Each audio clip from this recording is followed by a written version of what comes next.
Hello and welcome to my YouTube channel. आज के इस वीडियो लेक्चर में हम देखेंगे higher order partial differential equation. Partial differential equation में हमने फर्स्ट ऑर्डर के पार्शियल डिफरेंशियल इक्वेशन कैसे सॉल्व करते हैं, उसका टाइप वगैरह क्या होता है, सब देखा था हमने। आपने देखा नहीं होगा तो आप प्लेलिस्ट में जाके देख सकते हो, ठीक है। तो अभी हम इस प्लेलिस्ट में हम देखेंगे अभी higher order partial differential equation. एकदम नया टॉपिक है, नया लेसन है, स्टार्ट करते हैं। So higher order partial differential equation क्या होता है। हमने first order partial differential equation पढ़ा।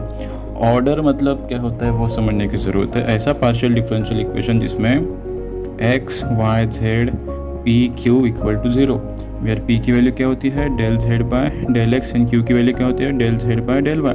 तो ऐसा कोई पार्शियल डिफरेंशियल इक्वेशन रहा तो इसे हम कहते हैं कि first order partial differential equation. So इसे फर्स्ट ऑर्डर ही क्यों कहा गया, क्योंकि पी की value del Z by del x, यानी कि इसका मतलब क्या है कि जेड को सिर्फ एक बार पार्शियली डेरिवेट किया गया है with respect to x. Okay, ये सिर्फ मतलब होता है del Z by del x. क्यों डेल जेड बाय डेल, एक बार सिर्फ डेरिवेट किया, इसलिए first order partial differential equation. अगर किसी फंक्शन में x y z p q equal to 0 ये सारे टर्म्स आ रहे हैं तो उसे कहेंगे first order partial differential equation. तो हायर ऑर्डर का मतलब क्या होता है, फर्स्ट टाइम पार्शियल डेरिवेट किया तो फर्स्ट को छोड़कर अब आगे जो डेरिवेटिव हम निकालेंगे, यानी कि del two Z by del x square हो गया, del two Z by del Y square हो गया, या फिर del cube Z by del X cube, या so on del N Z by del x का पावर एन और del N Z by del Y का पावर एन।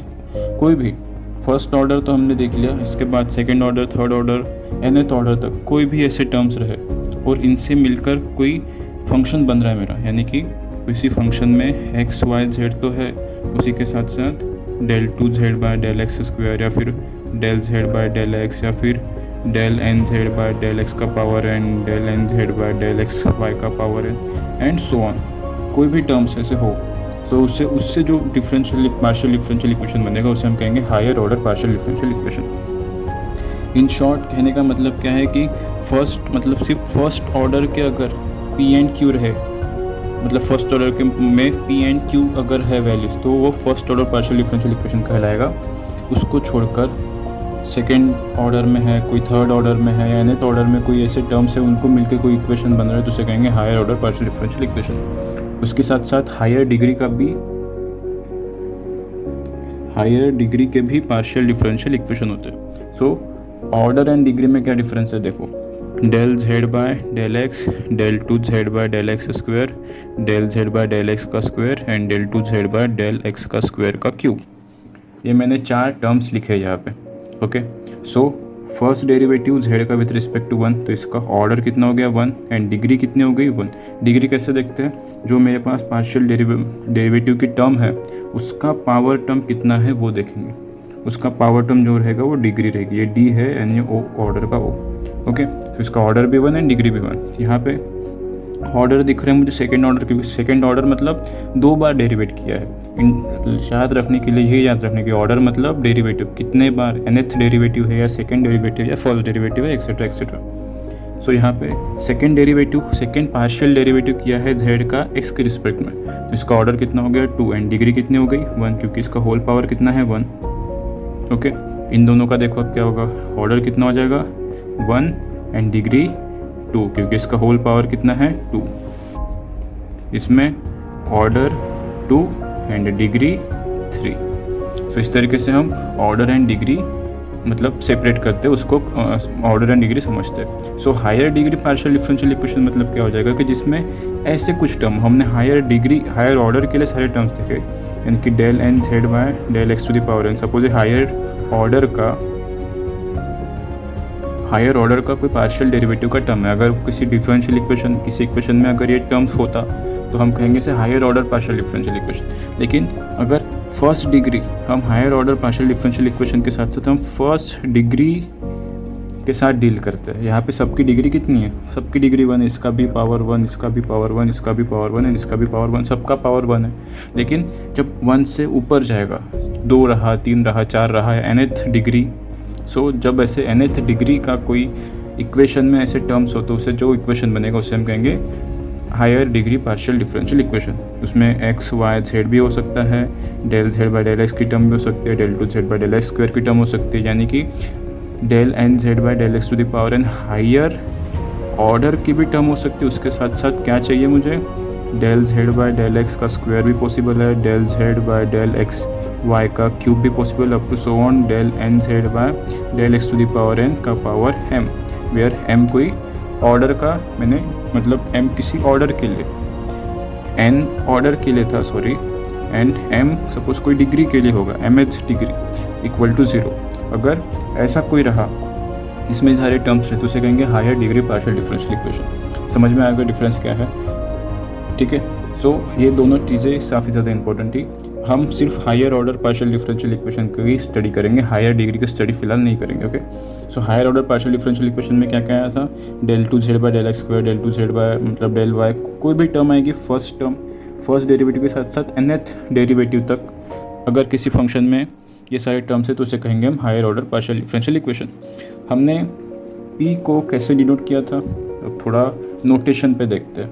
हमने किसी पार्शियल डिफरेंशियल इक्वेशन में p को क्या कहा था, del Z by del x से डिनोट किया था, q को del Z by del y से डिनोट किया था।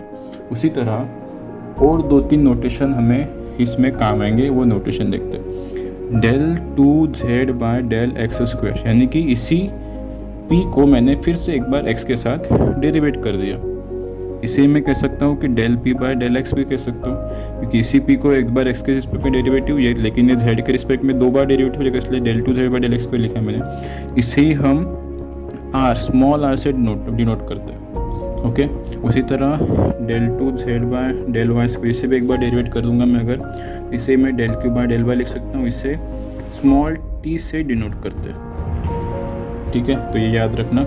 उसी के साथ साथ del two Z by del x del y, या फिर del two Z by del y del x, ये डेल टू किसी भी फंक्शन का एक्स के रिस्पेक्ट में अगर मतलब डेरिवेटिव निकाला है मैंने del Z by del x, फिर उसके बाद में वाई के रिस्पेक्ट में del two Z by del Y square, y के रिस्पेक्ट में del two x and del y sorry del x del y, उसके बाद मैंने वाई के रिस्पेक्ट में अगर डेरिवेटिव निकाला है, पार्शियल डेरिवेटिव किया, या फिर किसी फंक्शन का जेड फंक्शन का पहले वाई के रिस्पेक्ट में partial derivative del Z by del y, and then फिर एक्स के रिस्पेक्ट में डेरिवेटिव निकाला del two Z by del y del x, तो इन दोनों की वैल्यू सेम होती है, यानी कि del two z del x del y equal to del two z del y del x. ये दोनों सिमेट्रिक होते हैं। ये रिजल्ट हमने पार्शियल डेरिवेटिव में पढ़ा होगा, आपने पता होगा आपको, ठीक है। सो इन दोनों को ये कहो या ये कहो, इसकी वैल्यू को कहते हैं हम स्मॉल एस से डिनोट करते हैं। सो ये जो 5 नोटेशन है अभी, p की value del Z by del x, q की value del Z by del y, r की value del two Z by del x square, t की value del two Z by del Y square, s की value del two Z by del x del y. ये क्यों किया हमने, क्योंकि भले ही हम हायर ऑर्डर पढ़ रहे हैं, लेकिन ज़्यादा से ज़्यादा सेकेंड ऑर्डर या थर्ड ऑर्डर तक ही कोई पार्शियल डिफरेंशियल इक्वेशन मुझे दिया होगा, ठीक है। तो nth ऑर्डर तक जाने की इतना ज़रूरी नहीं है, इसलिए सेकंड या थर्ड सेकंड डेरिवेटिव लिया तो उसके लिए कुछ नोटेशन दिए, उसका हमें यूज़ करना है। इसी नोटेशन में कोई पार्शियल डिफरेंशियल इक्वेशन हमेशा दिया रहेगा, ओके। सो ये नोटेशंस थे कुछ, ये नोटेशंस को याद रखना बहुत ज़रूरी है, कंफ्यूज मत होना, नहीं तो हमें आदत सी हो गई है कि p q r s t ऐसे ही याद रखते हैं। p की value del Z by del x, q की value del Z by del y, तो r की वैल्यू का समझ लेते हैं हम del two Z by del x square, x की value del two Z by del Y square, and t की वैल्यू समझते हैं del two Z by del x del y. तो p की वैल्यू सही थी, q की वैल्यू सही थी, r की वैल्यू सही थी, लेकिन s और t की वैल्यू गलत हो जाएगी। s की वैल्यू ये रहेगी एंड t की वैल्यू ये रहेगी, है ना। p q r की value del two Z by del x square सही है, s की वैल्यू क्या है del two Z by del x del y यहाँ पे, हाँ। सो ये वैल्यू एंड t की value del two Z by del Y square है, t की value del two Z by del Y square. तो ये कन्फ्यूजन मत होना, बहुत छोटी बात है, सिली मिस्टेक्स हो गई तो फिर प्रॉब्लम आएगी। इसे आपको अगर याद रखना है तो इस तरह याद रखो, p q r s t, इस तरह से लिखेंगे तो सारा अच्छे से याद रहेगा, ठीक है। p की value del Z by del x, q की value del Z by del y, r की value del two Z by del x square, p के नीचे r, तो ये इस तरीके से s इन दोनों के बीच में मतलब del two Z by del x del y, t की value del two Z by del Y square. इस तरीके से अगर लिखेंगे, माने कि p q r s t, p q के नीचे r s दोनों के बीच में and t right hand side में, तो अच्छे से याद रहेगा, कन्फ्यूजन बिल्कुल नहीं होगा। सो अब तक हमने देखा कि कोई higher order partial differential equation रहा तो उसमें ये सारे टर्म्स होंगे, nth ऑर्डर तक टर्म्स रहेंगे। उसके साथ साथ कोई नोटेशंस थे, p की वैल्यू, q की वैल्यू, r की वैल्यू, s की वैल्यू एंड t की वैल्यू, ये सारे नोटेशन देखे। अब आगे देखते हैं। जिस तरह से हमने नॉर्मल डिफरेंशियल इक्वेशन पढ़ा है ना, उसी तरह से सारी बातें यहाँ पे भी, यानी कि पार्शियल डिफरेंशियल इक्वेशन में बहुत सारी सिमिलरिटी थी, लेकिन कुछ चीज़ें सिर्फ चेंज होगी। जैसे कि हम कहते हैं कि कांस्टेंट, अगर कोई मतलब हम इंटीग्रेशन करने के बाद एक प्लस सी लिखते हैं, तो डिफरेंशियल इक्वेशन, कोई डिफरेंशियल इक्वेशन दिया रहा dy by d x plus x y is equal to y square, suppose कोई डिफरेंशियल इक्वेशन रहा, इंटीग्रेट करते तो प्लस सी कोई कांस्टेंट लिखते क्योंकि इनडिफाइनाइट इंटीग्रल होगा, ठीक है। लेकिन पार्शियल डिफरेंशियल इक्वेशन में क्या होता है कि ये कांस्टेंट है ना, ये कांस्टेंट एक फंक्शन ऑफ, एक तो फंक्शन ऑफ x रहेगा या फिर एक फंक्शन ऑफ y रहेगा। ऐसा क्यों? क्योंकि देखो हमने कोई फंक्शन कंसिडर कर लिया, सपोज एक्स वाई जेड कोई फंक्शन इक्वल टू 0, ठीक है। सॉरी यहाँ पे लिखना गलत हो जाएगा, एक्स वाई जेड, इसके साथ साथ कोई आर्बिट्ररी कांस्टेंट भी रहेंगे, x y z a b equal to 0। तो कोई मेरे पास अगर फंक्शन दिया रहा, इसको मैं पार्शियली डेरिवेट करूँगा विथ रिस्पेक्ट टू एक्स के साथ, इसको मैं पार्शियली डेरिवेट करूँगा विद रिस्पेक्ट टू वाई के साथ, एंड देन आर्बिट्ररी कांस्टेंट को रिमूव करेंगे, यानी कि आर्बिट्ररी कांस्टेंट को रिमूव करेंगे एंड फिर कोई पार्शियल डिफरेंशियल इक्वेशन बनाऊंगा मैं, ठीक है। जो पार्शियल डिफरेंशियल इक्वेशन में एक्स वाई जेड भी रहेगा, पी एंड क्यू भी रहेगा इक्वल टू 0, यही पी की वैल्यू है, यही क्यू की वैल्यू है, ओके। सो जब किसी फंक्शन से मैं पार्शियल डिफरेंशियल इक्वेशन बनाता हूँ, सो जब x के रिस्पेक्ट में मैं पार्शियल डेरिवेट कर रहा हूँ, तो क्या करते हैं कि y को एज अ कांस्टेंट की तरह ट्रीट करते हैं। y एक्चुअल में कांस्टेंट है क्या? y वेरिएबल है, लेकिन पार्शियली डेरिवेट करते वक्त y को एज अ कांस्टेंट की तरह ट्रीट करते हैं हम। y के रिस्पेक्ट में डेरिवेट करते वक्त x को एज अ कांस्टेंट की तरह ट्रीट करते हैं हम। सो अगर किसी पार्शियल डिफरेंशियल इक्वेशन में, अगर मैं पार्शियल डिफरेंस सॉल्व करते वक्त इंटीग्रेट कर रहा हूँ विथ रिस्पेक्ट टू एक्स के रिस्पेक्ट में इंटीग्रेट कर रहा हूँ, तो जो भी कांस्टेंट आएगा, उस कांस्टेंट रहेगा वो फंक्शन ऑफ y। कोई कांस्टेंट जो आएगा वो फंक्शन ऑफ y रहेगा, यानी कि del z by del x is equal to, suppose x दिया रहा, सो डेल z कितना हो जाएगा, x into del x, variable separate हो गए तो बाय इंटीग्रेटिंग कितना आ जाएगा, z इज इक्वल टू इसका x square by 2 plus c. लेकिन ये प्लस सी नहीं लिखेंगे, यहाँ पे प्लस सी की जगह लिखेंगे it's a function of y, यानी कि z is equal to x square by 2 plus function of y। ये कुछ गलत नहीं हो जाएगा, इसी से हमने ये सॉल्यूशन निकाला है, इसे फिर से डेरिवेट करके मुझे यही मिलेगा। जब इसे मैं फिर से डेरिवेट करूँगा partially derivative with respect to x, तो del z by del x की क्या वैल्यू आ जाएगी, x के रिस्पेक्ट में डेरिवेटिव कितना हो जाएगा, 2x बाय 2 प्लस x के रिस्पेक्ट में डेरिवेट कर रहे हैं तो y एज अ कांस्टेंट की तरह ट्रीट होगा एंड कांस्टेंट का डेरिवेटिव 0 आ जाएगा। समझ में आ गया ये? तो पूरा जो फंक्शन ऑफ y था, कोई भी फंक्शन ऑफ y का हो, लेकिन जब x के रिस्पेक्ट में डेरिवेट कर रहे हैं तो एज अ कांस्टेंट की तरह ट्रीट होगा, उसका डेरिवेटिव तो 0 ही आना है ना।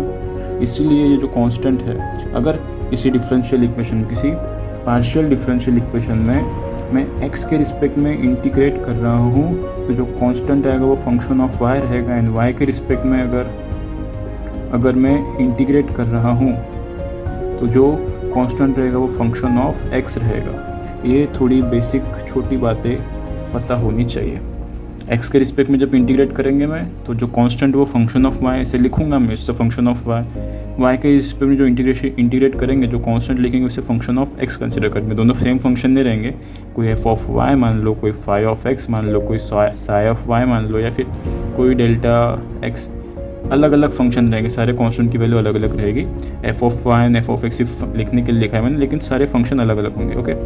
सो ये छोटी बात पता होनी चाहिए थी कि जब हम इंटीग्रेट करेंगे x के रिस्पेक्ट में करना है तो y जो कांस्टेंट रहेगा वो फंक्शन ऑफ y रहेगा, y के रिस्पेक्ट में जब इंटीग्रेट करेंगे तो जो फंक्शन कांस्टेंट रहेगा वो फंक्शन ऑफ x रहेगा, ओके।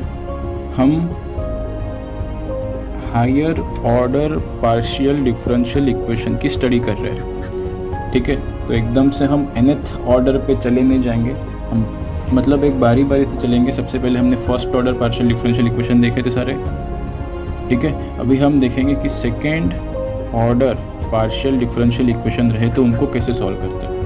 हायर ऑर्डर की तो बात करेंगे, हायर ऑर्डर को फर्स्ट को छोड़ के जो भी आएंगे सारे हायर ऑर्डर में ही आने वाले। तो सबसे पहले हम second order partial differential equation की स्टडी करेंगे। Second order partial differential equation रहा तो उसे कैसे सॉल्व करेंगे। इसके कुछ टाइप्स है, 3 टाइप्स है। टाइप्स कह सकते हो कि या फिर मतलब कैसे टाइप्स होते हैं वो अपने कॉम्बिनेशंस पे डिपेंड करते हैं, क्योंकि मेरे पास बहुत सारे टर्म्स होते हैं, तो अपने अकॉर्डिंग जो कॉम्बिनेशन के अकॉर्डिंग जो मतलब हमें पर्टिकुलर टाइप में कुछ differential equation, partial differential equation दिख रहा है तो उसे उस टाइप का नाम दे देंगे एंड उस हिसाब से उसको सॉल्व करने की मेथड रहेगी। ओके, सो जो फर्स्ट टाइप है मेरा, टाइप फर्स्ट, अगर कोई पार्शियल डिफरेंशियल इक्वेशन इस फॉर्म में रहा, r r equal to b या t t equal to b या फिर s s equal to b, इसमें स्मॉल आर की वैल्यू कितनी होती है, del two Z by del x square, small t की वैल्यू कितनी होती है, del two Z by del Y square. देखो फिर से p q r s t ये चीज़ें इसलिए मैंने ऐसे लिखा के ली थी। आर की value del two Z by del x square, t की value del two Z by del Y square आएगा एंड एस की value del two Z by del x del y. So ये small r, small t and small s की ये value होती है। तो obviously second order के terms दिखाई दे रहे हैं मुझे यहाँ पे। सो जो डिफरेंशियल इक्वेशन बनेगा, जो पार्शियल डिफरेंशियल इक्वेशन बनेगा वो second order partial differential equation बनेगा। ठीक है, तो अगर किसी पार्शियल डिफरेंशियल इक्वेशन में इस टाइप में अगर कोई पार्शियल डिफरेंशियल इक्वेशन में दिखाई दे रहा है तो उससे हम कहेंगे second order partial differential equation. तो इसे सॉल्व कैसे करेंगे, सिंपल है सॉल्व करना, सिर्फ टाइप बता रहा हूँ, इस टाइप में रहा तो second order partial differential equation कहलाएगा। एग्जाम्पल समझते हैं direct. R is equal to 6x, अगर मेरे पास r इक्वल टू 6x को एक एग्जाम्पल दिया है, इसे सॉल्व करना सबसे पहले r की वैल्यू क्या होती है, del z by del x square, वो लिख लो यार, तो del two Z by del x square, del x square become equal to 6x। So इसे ही मैं कैसे क्या लिख सकता हूँ फिर से, del by del x del z by del x become equal to 6x लिख सकता हूँ ना मैं। सो डेल एक्स को इधर भेज दो, so del z by del x become equal to 6x into del x. So अभी वेरिएबल सारे सेपरेट हो गए, डेल एक्स के साथ x का वेरिएबल है and del z by del x del operator के अंदर है। सो बाय इंटीग्रेटिंग क्या हो जाएगा, ये तो कैंसिल आउट हो जाएगा, तो बचेगा इतना del z by del x become equal to 6 बाहर आ गया, इंटीग्रेटिंग करो x का इंटीग्रेशन कितना हो जाएगा, x square by 2 plus c आएगा। तो x का रिस्पेक्ट में इंटीग्रेट कर रहे हैं तो जो कांस्टेंट है उसे, जो कांस्टेंट रहेगा वो क्या रहेगा, it's a function of y। सबसे ज़्यादा इंपॉर्टेंट यही चीज़ है यहाँ पे, जो कांस्टेंट रहेगा फंक्शन ऑफ y रहेगा, क्योंकि हम x के रिस्पेक्ट में इंटीग्रेट कर रहे हैं। फाइनल सॉल्यूशन मिल गया कि नहीं, फिर से एक बार पार्शियल डेरिवेटिव की टर्म दिखाई दे रही है यहाँ पे, डेल एक्स से फिर से मल्टीप्लाई कर लो, so del z become equal to कितना आ जाएगा, 3x square into del x plus f of y into del x. Then फिर से बाय इंटीग्रेटिंग z, अब मैंने, ठीक है, ये कितना हो जाएगा इसका, z हो जाएगा 3x स्क्वायर का integration x cube by 3 plus f of y का कितना हो जाएगा, एफ ऑफ वाई का, एफ ऑफ वाई तो एज अ कॉन्स्टेंट की तरह ट्रीट होगा एंड डेल एक्स का इंटीग्रेशन, यानी कि ये क्या है 1 इंटू डेल एक्स ही लिखा है ना, 1 इंटू डेल एक्स, तो 1 का इंटीग्रेशन इसके स्क्वायर कितना होता है, x होता है सिर्फ। तो फाइनली मेरा आंसर क्या आ गया यहाँ से, z equal to x cube plus f of y into x. So ये रहेगा मेरा सॉल्यूशन। क्या किया मैंने, r इक्वल टू 6x लिखा, r की value del two z by del x square equal to 6x। ये अभी आपको पहली बार सब मतलब सॉल्व कर रहे हैं, इसलिए मैंने इस तरीके से लिखा है, del by del x del z by del x, फिर डेल एक्स को यहाँ पे मल्टीप्लाई करके ले जाओ, इंटीग्रेट करो, del z by del x की वैल्यू रहेगी 6x स्क्वायर बाई 2 प्लस जो कांस्टेंट रहेगा उसे एफ ऑफ वाई, ये सबसे ज़्यादा इंपॉर्टेंट टर्म है यहाँ पे, जो कांस्टेंट रहेगा वो फंक्शन ऑफ वाई रहेगा। सॉल्व किया एंड फिर से एक बार पार्शियल डेरिवेटिव बना, फिर से डेल एक्स से मल्टीप्लाई किया, इंटीग्रेट किया, एफ ऑफ वाई कांस्टेंट की तरह ट्रीट होगा तो बाहर आ गया, 1 का इंटीग्रेशन इसके रिस्पेक्ट में कितना हो गया, x हो गया। सो ये सॉल्यूशन मिल गया। 2-3 एग्जांपल और लेते हैं, अच्छे से क्लियर होगा, don't worry. Okay, so second example देखते हैं। सेकंड एग्जांपल क्या है, x y s become equal to 1, x y s become equal to 1। अगर ऐसा कोई डिफरेंशियल इक्वेशन दिया है, पार्शियल डिफरेंशियल इक्वेशन दिया है, सबसे पहले क्या करना है यहाँ पे, x y s I r small s. Okay, so x y तो मेरे वेरिएबल से बाहर आ गया, एस की वैल्यू कितनी थी, del two Z by del x del y become equal to 1। ठीक है, तो ये मेरे पास पार्शियल डिफरेंशियल इक्वेशन दिया है, इसे हमें सॉल्व करना है। तो कैसे सॉल्व करेंगे, अभी देखो यहाँ पे x के रिस्पेक्ट में भी मैं इंटीग्रेट कर सकता हूँ या पहले y के रिस्पेक्ट में भी इंटीग्रेट कर सकता हूँ। सबसे पहले इस फॉर्म में बना लेते हैं, del two Z by del x del y become equal to 1 over x y. दिखाई दे रहा ना, ये किस फॉर्म में है, इस फॉर्म में दिखाई दे रहा है। S s is equal to, यहाँ पे बताना भूल गए कि आर टी और वी, ये जो तीन है ना, ये सिर्फ फंक्शन ऑफ एक्स और वाई रहेंगे, ठीक है। R t v is a function of x y. यहाँ पे इस क्वेश्चन में are is equal to 6x, तो यहाँ पे कैपिटल आर की वैल्यू कितनी थी, 1 थी, एंड जो वी था is a function of x 6x, okay. यहाँ पे s s is equal to v, तो एस जो capital S is the function of x y and v की वैल्यू कितनी है, 1, इस तरीके से रहेगा, ठीक है। So r t v are the function of x y, वो तो समझ में आ जाता है, इस टाइप में हमने लिख लिया। तो अभी मेरे पास दो ऑप्शन है। दो ऑप्शन क्या है कि मैं पहले with respect to x integrate करूँ या फिर with respect to y integrate करूँ। अब द क्वेश्चन इज़ दैट कि ऐसे दोनों से अलग मैंने सेपरेट इंटीग्रेट कर लिया, तो दोनों से आंसर अलग आएंगे कि सेम आएंगे। एक काम करते, हम दोनों से सॉल्व ही करके देखते हैं, ओके। अगर मैं विथ रिस्पेक्ट टू एक्स करता हूँ, सो इसे मैं del Z by del y, sorry ये इधर, फिर विथ रिस्पेक्ट टू एक्स पहले करना है, तो एक्स बाहर आ जाएगा, del Z by del y को अंदर लिखो, is equal to 1 over x y. Y with respect to पहले एक्स पूरा निकाल लेते, फिर वाई निकालते, ओके। सो कितना आ जाएगा, डेल एक्स को इधर भेज दो, so del by del Z by del y become equal to 1 over x y into del x multiply में। सो बाय इंटीग्रेटिंग कितना हो जाएगा, ये del Z by del y is equal to x के रिस्पेक्ट में integrate करें तो 1 over Y बाहर आ जाएगा, और 1 ओवर एक्स का इंटीग्रेशन लॉग एक्स प्लस जो कांस्टेंट आएगा एक्स के रिस्पेक्ट में निकाले, जो कांस्टेंट आएगा वो कांस्टेंट कितना रहेगा, फंक्शन ऑफ वाई, ओके। और एक स्टेप नीचे चलते हैं क्योंकि आंसर कंप्लीट नहीं हुआ अभी। सो डेल जेड इधर ही रखो, 1 over y log x del y multiply f of y del y फिर से मल्टीप्लाई यहाँ पे। सो बाय इंटीग्रेटिंग कितना हो जाएगा, z is equal to y के रिस्पेक्ट में इंटीग्रेट करें तो लॉग एक्स पूरा बाहर आ गया, 1 ओवर वाई का integration log y plus y के रिस्पेक्ट में इंटीग्रेशन कर रहे तो वाई फंक्शन मुझे पता नहीं है, तो ऐसे ही रखूँगा ये टर्म में, एंड फिर से कांस्टेंट इंट्रोड्यूस होगा। अब मैं वाई के रिस्पेक्ट में इंटीग्रेट कर रहा हूँ तो जो फंक्शन रहेगा वो फंक्शन ऑफ एक्स रहेगा। ये बात समझ में आई कि नहीं?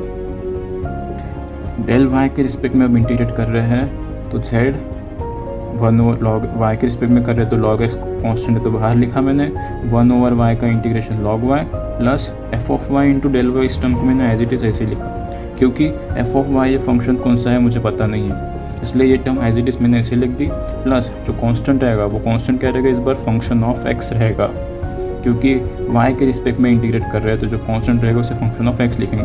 तो ये हो गया मेरा फाइनल सॉल्यूशन। कि कब किया मैंने, विथ रिस्पेक्ट टू एक्स के साथ जब मैंने सॉल्व किया। अभी देखते हैं कि विथ रिस्पेक्ट टू अगर मैं वाई के साथ सॉल्व करता हूँ इसी क्वेश्चन को तो कैसे होगा। मैं यहाँ नीचे लिखता हूँ, ओके। सो क्वेश्चन क्या था, del two Z by del x del y equal to 1 by x y. So del two Z by del x del y equal to 1 over x y. अभी क्या हमें वाई के रिस्पेक्ट में solve करना है तो del Z by del x is equal to 1 over x y, okay. Del y को यहाँ पे मल्टीप्लाई में भेज दो, so del by del into del Z by del x is equal to 1 over x y into del y. So by integrating क्या हो जाएगा अभी इसका, तो del Z by del x रहेगा इक्वल टू वाई के रिस्पेक्ट में कर रहे तो एक्स कांस्टेंट है तो बाहर आ गया, तो 1 ओवर एक्स बाहर आ गया, 1 ओवर वाई का integration log y plus constant रहेगा वो कांस्टेंट को क्या नाम देंगे, डेल वाई के रिस्पेक्ट में कर रहे तो जो कांस्टेंट रहेगा वो फंक्शन ऑफ एक्स रहेगा, तो साई एक्स कंसिडर कर लिया मैंने। यहाँ पे एफ कोई भी फंक्शन ले सकते हैं, मैंने अभी एफ और फाई ले लिया तो इसलिए साई फंक्शन ले लिया, ओके। फिर से अभी एक्स डेल एक्स से मल्टीप्लाई कर दो तो del z become equal to 1 over x log y into del x plus psi of x into del x. So by integrating इसका तो जेड आ गया, एक्स के रिस्पेक्ट में कर रहे हैं तो log y constant 1 over x का इंटीग्रेशन लॉग एक्स प्लस ये टर्म एज इट इज़ ऐसे कैसे, क्योंकि साई ऑफ एक्स कौन सा फंक्शन है मुझे पता नहीं। अब यहाँ जो नया फंक्शन आएगा एक्स के रिस्पेक्ट में इंटीग्रेट करे तो नया जो फंक्शन आएगा वो फंक्शन ऑफ क्या रहेगा, फंक्शन ऑफ वाई रहेगा। तो इससे सपोज कोई फंक्शन ऑफ वाई कंसिडर कर लिया, ये कोई सिंबल समझ लो या फिर एफ डैश ऑफ वाई, ठीक है, कोई फंक्शन ऑफ वाई रहेगा, एफ डैश ऑफ वाई कोई फंक्शन ऑफ वाई दिया है, ठीक है। सो इस तरीके से हम सॉल्यूशन फाइंड करेंगे। तो ये सॉल्यूशन और ये सॉल्यूशन सेम है क्या, देखो अभी एक बात याद रखना, z is equal to log x log y plus ये जो पूरी टर्म है और ये पूरी टर्म है, ये जो पूरी टर्म है और ये जो पूरी टर्म है, ये अननोन फंक्शंस है मेरे पास, unknown functions as a constant की वैल्यूज है, तो मुझे एग्जैक्ट पता नहीं है कि कांस्टेंट की वैल्यूज़ क्या रहेगी। इसलिए इन दोनों का मतलब इन दोनों को जब वैल्यूज़ इनकी पुट करेंगे, इन फंक्शंस की जब वैल्यू पुट करेंगे तब इन दोनों का सोल्यूशन सेम ही आने वाला है, क्योंकि यहाँ पे del two Z by del x del y equal to del two Z by del y del x होता है, ये मुझे पता है। तो x के रिस्पेक्ट में पहले डेरिवेट करो या y के रिस्पेक्ट में पहले डेरिवेट करो, या फिर उल्टा कह सकता हूँ मैं, x के रिस्पेक्ट में पहले इंटीग्रेट करो या y के रिस्पेक्ट में पहले इंटीग्रेट करो, आंसर सेम ही आने वाला। ये दोनों लिखने में सेम नहीं दिख रहे, लेकिन जब इन फंक्शंस की वैल्यू पुट करूँगा तो डेफिनेटली इन दोनों का आंसर सेम आएगा। लेकिन इन फंक्शन की वैल्यू हमें पता नहीं है, तो हमें सिर्फ कहना होगा कि विथ रिस्पेक्ट टू x के साथ इंटीग्रेट करो, फिर y, या पहले y फिर x, फिर भी दोनों का जो फर्स्ट और जो सेकेंड, ये दोनों इक्वल रहे, दोनों का आंसर सही है। x के रिस्पेक्ट में करना है पहले या y के रिस्पेक्ट में पहले करना है, इट्स अप टू यू, अपने अपने कन्वीनियंट के हिसाब से हम सॉल्व करेंगे। ओके, और 2-3 एग्जांपल देते हैं, जितने एग्जांपल सॉल्व करेंगे उतना अच्छा है। तो टाइप 1 ही चल रहा है और 2 टाइप बाकी। ओके, ये थर्ड एंड लास्ट एग्जांपल लेते हैं, जो कि है r इक्वल टू 2y²। ये r इक्वल टू v के फॉर्म में, वेयर r की वैल्यू, कैपिटल R की वैल्यू 1 है और v की वैल्यू कितना है 2y²। ठीक है, इस टाइप में है, जो कि हमारा था टाइप 1। सो r equal to 2y², r की वैल्यू कितनी होती है PQRST, r की वैल्यू रहेगी del two Z by del x²। ऐसे लिखोगे तो कभी कंफ्यूजन नहीं होगा, मैं बता रहा हूँ, क्योंकि सिली मिस्टेक्स होगी ना तो बहुत रिग्रेट रह जाता है बाद में। सो r की वैल्यू पुट कर दूंगा, del two Z by del x² become equal to 2y²। Okay, अभी देखो, जब यहाँ दिखाई दे रहा है कि डेल एक्स से जब मैं यहाँ मल्टीप्लाई करूँगा, इसे और लिख देता हूँ कि del by del x del Z by del x become equal to 2y²। Del x से मल्टीप्लाई तो del by del Z by del x become equal to 2y² into del x. अभी देखो वेरिएबल्स सेपरेट कैसे होंगे यहाँ पे, भले ही यहाँ पे डेल एक्स के साथ y² मल्टीप्लाई में, फिर भी मैं इसका इंटीग्रेशन ले सकता हूँ। क्यों? क्योंकि जब मैं with respect to x integration ले रहा हूँ तो y एज अ कांस्टेंट की तरह ट्रीट होगा, क्योंकि ये पार्शियल डिफरेंशियल इक्वेशन है। डिफरेंशियल इक्वेशन होता तो ऐसे में नहीं कर सकता था इंटीग्रेट, ठीक है। लेकिन यह पार्शियल डिफरेंशियल इक्वेशन, ये डेल एक्स के रिस्पेक्ट में इंटीग्रेट करे तो पूरी y² की टर्म एज अ कांस्टेंट की तरह ट्रीट होगी। सो फाइनल इंटीग्रेशन कितना आएगा इसका, del Z by del x become equal to 2y² तो बाहर, integration of 1 into del x कितना हो जाएगा, x रहेगा, x के रिस्पेक्ट में 1 का इंटीग्रेशन, x के रिस्पेक्ट में 1 का इंटीग्रेशन हाँ x रहेगा। हाँ, so del Z by del x की वैल्यू कितनी हो गई 2y² into x plus constant आएगा तो x के रिस्पेक्ट में है तो कांस्टेंट जो रहेगा वो फंक्शन ऑफ y रहेगा। ठीक है, ये बात क्लियर होनी चाहिए बिल्कुल माइंड में। फिर से del z become equal to 2y² x into del x plus f of y into del x से मल्टीप्लाई कर दिया। फिर से बाय इंटीग्रेटिंग इसका z become equal to 2y² x के इसमें इंटीग्रेट कर रहे तो कितना x का integration x² by 2 plus integration of f of y, x के रिस्पेक्ट में है तो एफ ऑफ वाई कॉन्स्टेंट है तो बाहर आ गया, integration of 1 into del x plus अभी नहीं लिखते क्योंकि इंटीग्रेशन कंप्लीट होने का है। So z become equal to 2 से 2 कैंसिल आउट हो गया तो x² y² plus f of y, 1 का इंटीग्रेशन इसके रिस्पेक्ट में x आ जाएगा सिर्फ, प्लस जो कांस्टेंट रहेगा, अब x के रिस्पेक्ट में ले रहे तो कांस्टेंट कोई y का फंक्शन होगा, यहाँ पे एफ ऑफ वाई कंसिडर कर लिया तो जो कोई और फंक्शन होगा y को जो मैंने कंसिडर कर लिया phi of y. So this is my final answer. इस तरीके से सॉल्व करेंगे। टाइप में कुछ दम है नहीं, लेकिन कुछ स्टेप्स इंपॉर्टेंट है, जैसे कि del two z by del x मैंने इस तरीके से लिखा, फिर डेल एक्स से मल्टीप्लाई किया। यहाँ पे इंटीग्रेट क्यों कर पाए, क्योंकि हम पार्शियल डेरिवेटिव कर रहे हैं तो वाई एज अ कांस्टेंट की तरह ट्रीट होगा। फिर जो कांस्टेंट आएगा एक्स के रिस्पेक्ट में इंटीग्रेट कर रहे हैं तो जो कांस्टेंट है वो फंक्शन ऑफ वाई रहेगा। यहाँ पे फिर से एक्स के रिस्पेक्ट में इंटीग्रेट करना पड़े तो नया फंक्शन रहेगा वो फंक्शन ऑफ वाई का ही रहेगा। यहाँ पे एफ ऑफ वाई अलग फंक्शन था, यहाँ पे फाई ऑफ वाई अलग फंक्शन था। इस तरीके से हम सॉल्व करेंगे। ओके, आई होप आपको ये फर्स्ट टाइप समझ में आएगा। अब देखते हैं second type, equation reducible to linear form. अब देखते हैं हम टाइप सेकेंड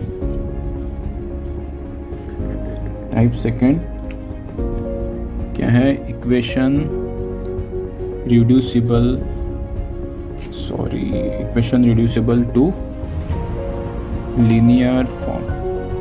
अभी देखो क्या करना है, यहाँ पे कुछ पर्टिकुलर टाइप में अगर कोई लीनियर मतलब पार्शियल डिफरेंशियल इक्वेशन रहा तो उसे हम लीनियर फॉर्म में अगर कन्वर्ट कर पाए तो अच्छा हो जाएगा कि लीनियर फॉर्म में मुझे सॉल्व करना आसान हो जाएगा। देखते कैसे, अगर मेरे पास कोई पार्शियल डिफरेंशियल इक्वेशन इस फॉर्म में दिया रहा, r plus P p become equal to v, s plus P p become equal to v, s plus q become equal to v and t plus q become equal to v. डरने की कोई बात नहीं है, बहुत आसान है ये भी। सिर्फ मतलब लिखने के लिए सारा टाइप्स इन जनरल फॉर्म में लिखना पड़ता है, मतलब थोड़ा लेंदी टाइप हो जाता है। ओके, देखते हैं क्या है ये। R r plus P p equal to V, where capital R, capital P and capital V are the function of x y z रहेंगे, मुझे पता है। यहाँ पे आर रहा, पी रहा, वी रहा या क्यू रहा, यहाँ कैपिटल टी भी है, यहाँ पे कैपिटल एस भी है यार। तो ये जो रहेंगे ये function of x comma y रहेंगे, ये मुझे पता है। एंड जो small r, small s, small t, small q, small s, हाँ जो सारे हैं स्मॉल में स्मॉल अल्फ़ाबेट्स लिखे हैं, वो उनकी वैल्यू मुझे पता है। P q r s t, del two z by del x square, r की वैल्यू, एस की वैल्यू, टी की वैल्यू, इस हिसाब से लिखा है। सो किसी एक को उठाओ, सिर्फ किसी एक को उठाओ, बाकी चारों सेम रहेंगे। सपोज मैंने यही उठा लिया, ठीक है। इसमें वैल्यू पुट कर लेते, टी स्मॉल टी की वैल्यू कितनी होती है, यहाँ से देखो कन्फ्यूजन नहीं होगा, del two Z by del Y square plus q तो लिख दो, स्मॉल क्यू की वैल्यू कितनी होती है, del Z by del y is equal to v. Okay, तब मुझे क्या पता है कि इसी del two Z by del Y square को कैसे लिख सकता हूँ, देखो मैं t into del by del y del Z by del y plus q del Z by del y become equal to v. जैसे हमने यही इस क्वेश्चन में ब्रेक किया था सेम वैसे ही किया है, कुछ अलग नहीं लिखा है ना, सिर्फ डबल डेरिवेटिव को मतलब इस तरीके से ब्रेक करके लिखा है। ओके, सो मुझे ऑलरेडी पता है कि del Z by del y की वैल्यू क्या होती है, क्या स्मॉल क्यू, वही लिख दो फिर से, t into del q by del y plus q into small q become equal to v. कुछ गलत लिखा मैंने, t into del q by del y plus q into small q is equal to we.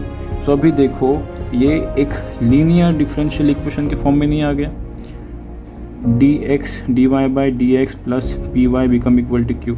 ये हमने linear equation solve की थी ना, linear differential equation, सिर्फ यहाँ पे डी वाई डी एक्स की जगह पार्शियल डेरिवेटिव में del q by del y दिया है।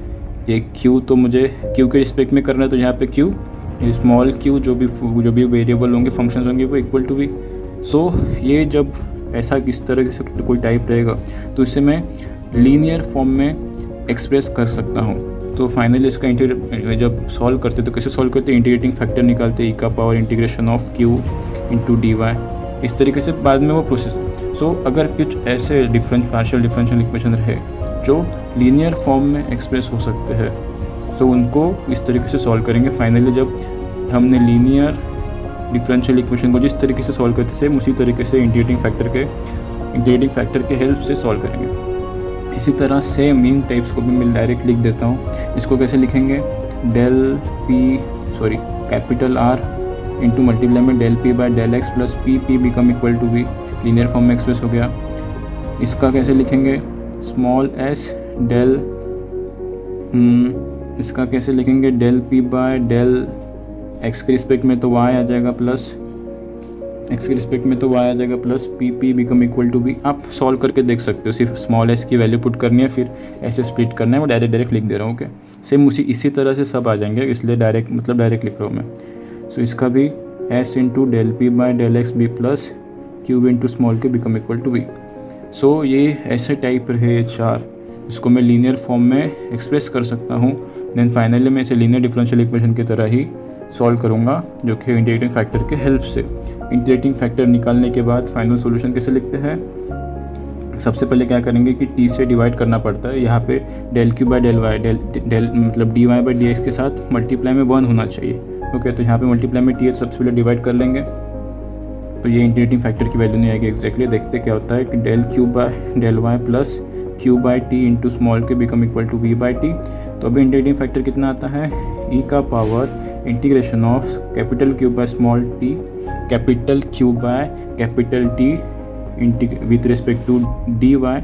ये मेरा इंटीग्रेटिंग फैक्टर होता है। जब इंटीग्रेटिंग फैक्टर निकलता है तो फाइनल सॉल्यूशन कैसे लिखते हैं हम कि q into integrating factor is equal to v by t, ये v by t into integrating factor with respect to x के रिस्पेक्ट में y के रिस्पेक्ट में इंटीग्रेट करेंगे प्लस c। तो इस तरीके से लिखते हैं। ये समझ सकता हूँ मैं कि जनरल टर्म में लिख रहे इसलिए कन्फ्यूजन हो रहा है, लेकिन अब लीनियर डिफरेंशियल इक्वेशन ही सॉल्व करना है हमें, तो इजीली हम सॉल्व कर सकते हैं। जब एग्जांपल लेंगे इजीली समझ में आ जाएगा। इधर ही एक एग्जांपल छोटा सा समझ लेते फट से। कोई एग्जांपल दिया है मेरे पास, क्या दिया है, y t minus q become equal to x comma y. Y t minus q become equal to x comma y. ऐसा मेरे पास कोई लीनियर पार्शियल डिफरेंशियल इक्वेशन दिया रहा है। सबसे पहले टी की वैल्यू पुट कर लेते हैं। टी की वैल्यू क्या होती है भाई, del 2 z by del y square minus q become equal to x y. So y del by del y del z by del y minus q become equal to x y से split कर दिया। तो ये किसकी value है, Q की value, तो इसे del q by del y minus q become equal to x y लिख सकता हूँ। बन गया लीनियर फॉर्म में, y से डिवाइड कर दो सीधा सीधा। So del q by del y minus 1 by y into q become equal to x. बन गया लीनियर फॉर्म में सारा। सॉल्व कैसे करना है, इंटीग्रेटिंग फैक्टर के। आपको लीनियर डिफरेंशियल इक्वेशन नहीं सॉल्व करना आता हो तो आप यानी कि आप पढ़ सकते हो या प्रीवियस कहीं से वीडियो लेक्चर देख के ये चीज़ें कैसे इंटीग्रेटिंग फैक्टर निकालते हैं, इसका सोल्यूशन कैसे लिखते हैं पता कर लेना, ठीक है। क्योंकि इसका यूज़ होने वाला है, जो भी डिफरेंशियल इक्वेशन में जो भी सारे टाइप्स वगैरह पढ़े ना उनका सब पे यूज़ होने वाला है पार्शियल डिफरेंशियल इक्वेशन में, ओके। इंटीग्रेटिंग फैक्टर कितना हो जाएगा, ई का power integration of minus 1 by y into d y, e का पावर माइनस लॉग वाई यानी कि प्लस 1 बाय वाई, माइनस 1 ऊपर चला गया, वाई का पावर माइनस 1 यानी कि 1 बाय वाई, ई का power log of 1 by y, तो डायरेक्ट 1 बाय आ जाएगा, ठीक है। फाइनली सॉल्यूशन कितना लिखेंगे, क्यू इंटू इंटीग्रेटिंग फैक्टर यानी कि 1 by y integration of x, जो यहाँ टर्म होगा इंटीग्रेटिंग फैक्टर से मल्टीप्लाई करेंगे 1 over y d y, plus जो कांस्टेंट आएगा वो कांस्टेंट क्या रहेगा, वाई के रिस्पेक्ट में इंटीग्रेट करें, जो कांस्टेंट रहेगा वो फंक्शन ऑफ एक्स रहेगा, तो f of x q by y is equal to y के रिस्पेक्ट में इंटीग्रेट कर रहे हैं तो x बाहर आ गया, 1 ओवर y का इंटीग्रेशन कितना हो जाएगा, ये log y plus f of x, ठीक है। ये आंसर फिर भी यहाँ ख़त्म नहीं हुआ क्योंकि q भी y से यहाँ पे मल्टीप्लाई कर दो पहले। So q is equal to x log y into y, यहाँ पे y सामने लिख दिया, plus y into f of x. q की वैल्यू क्या होती है, del z by del y, q की वैल्यू क्या होती है, del z by del y is equal to y x log y plus y into f of x, del y से यहाँ पे मल्टीप्लाई कर दो, इंटीग्रेट करेंगे, फाइनल आंसर क्या आ जाएगा, z become equal to y के रिस्पेक्ट में इंटीग्रेट कर रहे तो एक्स तो बाहर आ गया, फाइनली क्या बचा है, integration of y into log y del y plus x, तो एफ ऑफ एक्स तो बाहर आ गया, इंटीग्रेशन ऑफ वाई का कितना आ जाएगा, वाई स्क्वायर बाई 2 प्लस जो कांस्टेंट रहेगा वाई के रिस्पेक्ट में इंटीग्रेट करें तो कांस्टेंट क्या रहेगा, फंक्शन ऑफ एक्स, तो इसमें फाई ऑफ एक्स कंसिडर कर ले, okay. Integration of y log y with respect to del y हम सॉल्व कर सकते हैं, मैं डायरेक्ट लिख देता हूँ, कितना आ जाएगा ये, log y first function integration of y 1 आ जाएगा, नहीं इंटीग्रेशन ऑफ वाई कितना हो गया, वाई स्क्वायर बाई 2 माइनस कितना हो जाएगा, वाई का डेरिवेटिव 1 और लॉग वाई का डेरिवेटिव 1 बाय वाई आ जाएगा, एंड वाई का इंटीग्रेशन फिर से वाई स्क्वायर बाई 2, इसका इंटीग्रेशन कैरी ऑन होगा del y plus f of x y square by 2 plus phi of x.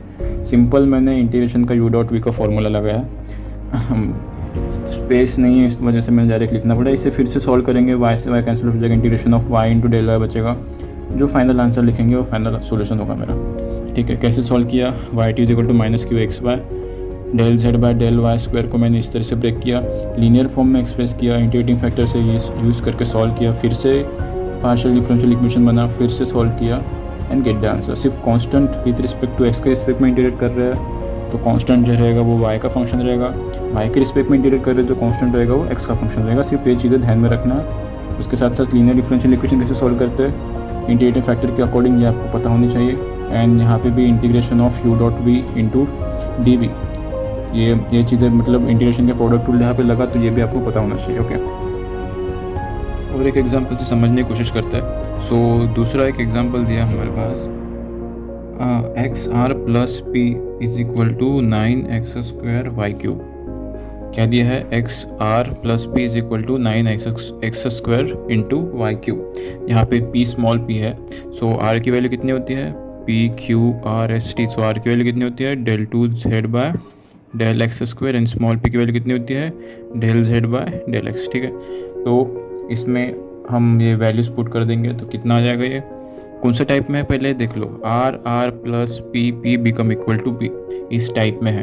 Type का इतना कोई रोल नहीं रहता, जब हम मतलब वैल्यू पुट करेंगे तब दिख रहा है मुझे कि del x by sorry del Z by del x की वैल्यू पी है, तो यहाँ पे भी मैं इसे ही मैं del p by del x लिख सकता हूँ, बस वही करना है। ये इस टाइप 2 के फॉर्म में ये पार्शियल डिफरेंशियल इक्वेशन मुझे दिखाई दे रहा है। सो फाइनली जब मैं वैल्यू पुट कर दूंगा तो x इंटू आर की वैल्यू कितनी थी, del two Z by del x square plus p की वैल्यू कितनी होती है, del Z by del x become equal to 9x square y cube. Okay, जब x into del by del x del Z by del x plus del Z by del x is equal to 9x square into y cube, del Z by del x को मैं P लिख सकता हूँ, यहाँ पे p लिख दूंगा। So x into del p by del x plus p is equal to 9x square y cube, x से डिवाइड कर दो कितना हो जाएगा, del p by del x plus p by x is equal to 9x y cube. ये मेरा linear partial differential equation बन चुका है। इसे हम as a linear differential equation के तौर पे सॉल्व कर सकते हैं। तो इंटीग्रेटिंग फैक्टर की वैल्यू कितनी आ जाएगी, कोई भी d y by d x plus p y is equal to q, ऐसा कोई अगर डिफरेंशियल इक्वेशन रहा तो उसका इंटीग्रेटिंग फैक्टर की वैल्यू कितनी लिखते हैं हम, ई का power integration of P D x लिखते हैं। ओके, सो इसके लिए इंटीग्रेटिंग फैक्टर कितना हो जाएगा, इंटीग्रेटिंग फैक्टर कितना आ जाएगा, ई का पावर इंटीग्रेशन ऑफ पी के मल्टीप्लाई में 1/x है तो 1/x इंटू डी एक्स। सो 1/x का इंटीग्रेशन log x, तो ई से log कैंसिल आउट हो जाएगा, कितने बचेगा, सिर्फ x बचेगा। तो इंटीग्रेटिंग फैक्टर की वैल्यू कितने, x आ गई। सो फाइनली सॉल्यूशन कैसे लिखते हैं, p into x integrating factor is equal to ये term 9x y cube into integrating factor का इंटीग्रेशन लेंगे with respect to x plus constant कोई आएगा, कांस्टेंट बाद में लिखते हैं, जब इंटीग्रेशन सॉल्व करेंगे तब कांस्टेंट आएगा। Okay, so p x is equal to x के रिस्पेक्ट में तो 9y क्यूब कांस्टेंट की तरह बाहर आ जाएगा, एक्स स्क्वायर का integration x cube by 3 plus x के रिस्पेक्ट में इंटीग्रेशन कर रहे हैं तो कांस्टेंट आएगा, उसको कांस्टेंट को नाम दे देंगे एफ ऑफ वाई, तो कोई कांस्टेंट रहेगा फंक्शन ऑफ वाई रहेगा। ओके, सो 3 3 9 कैंसिल आउट हो गए। So p x become equal to 3x cube y cube plus f of y, लेकिन p की वैल्यू मुझे पता है कितनी होती है, del z by del x into x become equal to 3x cube y cube plus f of y. So further मैं और इसे सॉल्व कर सकता हूँ, डेल एक्स से मल्टीप्लाई कर दो इधर, सो और एक्स से डिवाइड भी कर दो सबसे पहले। सो डेल जेड कितना हो जाएगा, एक्स से डिवाइड कर दिया तो 3x square y cube into del x plus x से डिवाइड कर दिया f of y by x into del x. Okay, then finally फिर से जब हम इंटीग्रेट करेंगे तो कितना बचेगा, अभी z is equal to by integrating z is equal to x के इसमें भी इंटीग्रेट कर दे तो 3y क्यूब बाहर आ जाएगा, एक्स स्क्वायर का integration x cube by 3 plus x के रिस्पेक्ट में इंटीग्रेशन कर रहे हैं तो एफ ऑफ वाई बाहर आ गया 1/x का integration log x plus x के रिस्पेक्ट में इंटीग्रेट कर रहे हैं जो कांस्टेंट रहेगा वो रहेगा it's a function of y। So finally ये 3 से 3 भी कैंसिल आउट हो गया तो z become equal to x cube y cube plus f of y into log y, sorry f of y into log x plus phi of y. So मेरा ये final solution मुझे मिल गया। इस तरीके से हम सॉल्व करेंगे। टाइप 1 और टाइप 2 ये दोनों टाइप ना होते हुए, मतलब हमें सिर्फ टाइप देखना है कि इस टाइप में रहा तो, लेकिन जब हम एक्चुअल में, ऐसे भी मुझे अगर टाइप पता नहीं रहा, लेकिन मैं एक्चुअल में जब मैं सॉल्व करूँगा तो मुझे दिख रहा है कैसे सॉल्व करते तो एक लीनियर पार्शियल डिफरेंशियल इक्वेशन बन रहा है।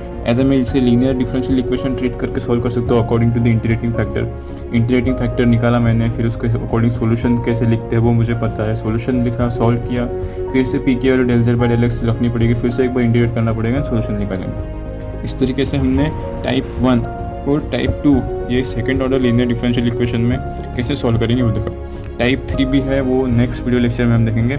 इस वीडियो के लिए टाइप 1 और टाइप 2 ही रहने देते हैं। So thanks for watching. I hope आपको ये वीडियो लेक्चर समझ में आएगा। जय हिंद।